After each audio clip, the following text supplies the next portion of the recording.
Governor Paterson has come up with a way to eliminate the state's billion-dollar deficit, but that includes making some painful cuts to New York's health care system. To eliminate the $1.5 billion deficit, Governor Paterson has come up with a list of changes that need to be done.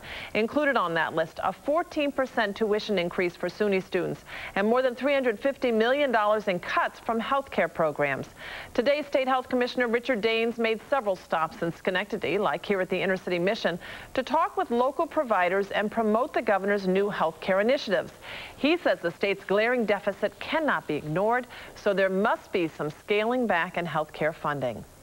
There are cuts, but we're all taking cuts. Every sector of the economy, every family has to deal with some cuts. Health care is the same, but the governor at the same time really wanted to invest in public health, community health. Now, several groups are against the health care cuts. One of those groups, the Health Care Association of New York State, or HANAS. The group is just one of several to launch ad campaigns against the governor's budget. Today, News 10's Eric Egan caught up with the group for its reaction on these proposed painful cuts. It represents 550 nonprofit hospitals statewide, and Haney's is happy to see primary and preventative care become a concern of the governor and health commissioner.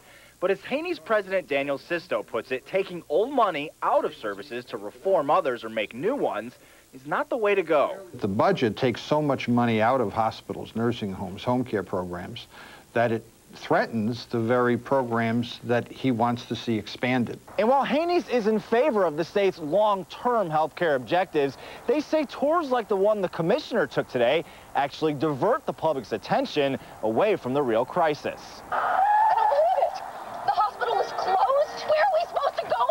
This commercial, sponsored by Haney's, brings the attention back. Sisto says 21 hospitals have been closed in New York since 2000, and if next year's cuts to health care go through, he predicts mass layoffs and more closings.